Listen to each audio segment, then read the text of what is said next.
Hi, I'm Josh Curving, and welcome to another Death Battle prediction video. But first, Kenshiro versus Jotaro Kujo. That was definitely a really good death battle. They covered their bases pretty well in terms of what they went over. That said, they did still kind of lowball both characters a bit. But I think they ended up basically getting what they needed to across. I just wish one of the big things that I wish is that they went more into why crushing Kenshiro's heart wouldn't have been a viable tactic. They seemed to have. And not only that, but when I was talking to one of the researchers, they did mention that it is something that they went over when going into this fight with Ben and Chad.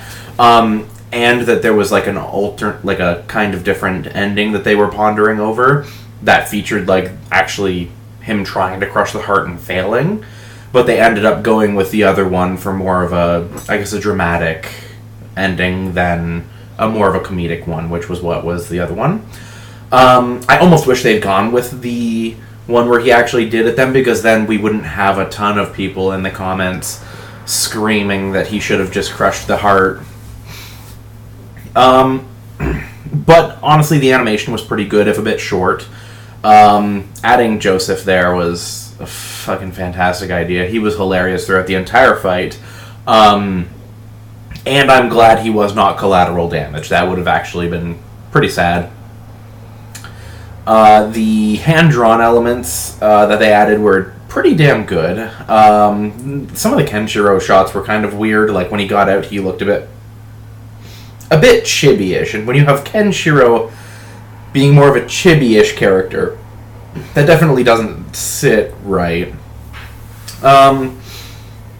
Honestly, though, I'm fine with that one. It was a pretty good one, especially because it was such a widely requested fight.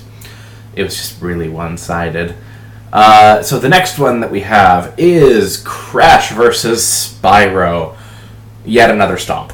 Complete and utter stomp, one way or the other. So here you have one character who has consistently been the same character throughout the entirety of his series, and one character who has gone through, I think, 2 reboots. You've got Classic, Legends, and Skylanders. So it ultimately, who wins comes down to which version of these characters you are using, which is why I delayed so long in making my video, because I needed to find out from the preview which Spyro we're getting. Because basically, from how I understand the situation, Crash has a feat, well, he scales to a feat in Wrath of Cortex, which is, I believe, one of the characters makes a earthquake or a volcanic eruption, and it was calculated to being I think island level or something. It was pretty solid. Which trounces anything Spyro had in the Classic, and I believe in Skylanders as well. So nothing was even close there. So it would have been Crash's very easy stomp, because he just would have one-shotted. However, we're using Legends, which has a planet-level feat, a very blatant planet-level feat, with Spyro and his own power pulling together a planet. So, at that point, it's just really obvious. You can't make a case for Crash being able to do anything when one of them is literally planet level and the other one's island level at most. And that's if they even scale Crash to that, which is frankly unlikely. That said, even if you do just go into the abilities and things like that, you have, Spyro has an anti-projectile shield, which will help against Crash. He has time slow, which, again, will help drastically. Whereas a lot of Crash's main things aren't really going to help him. I remember seeing something about where Crash could potentially, mind control Spyro, but one of the whole plot things was that when someone tried to, I think, mind control all of the dragons, Spyro was immune to it. And I think there was some context as to why Crash wouldn't really be able to mind control him in a standard fight anyway. So, who knows? Either way, with the main focus being on Legends that we now know of from the preview, it's pretty obvious that Spyro is going to completely kill him. So, that's all I can really say.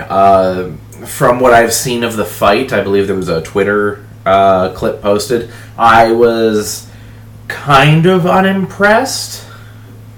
I know what they were going for. They were going for like the like Crash running from a danger, which I think was usually like a rolling boulder.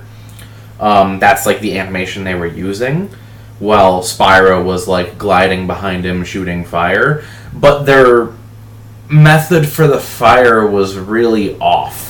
Like, it would show a little bit of fire from Spyro's mouth, and then, like, the explosion on the ground. So, like, there was nothing in between. There was no actual projectile, which made it look really weird. And Crash running and Spyro flying were both really slow. So it just felt wrong. I don't really... Like, I'm hoping that... Say it gets fixed or something like that over time. Or I'm hoping that the rest of the fight is a bit better than that. So honestly, we'll see. It feels weird that this is one that Torian's been working on for this long, and it's kind of shaky. I did hear something about there being numerous other animators that worked on it as well. So here's hoping that was one of their things, and then like the finale of the fight is some crazy thing done by Torian. We'll see though. I don't really have too much else to say other than that. So I will see you guys next time.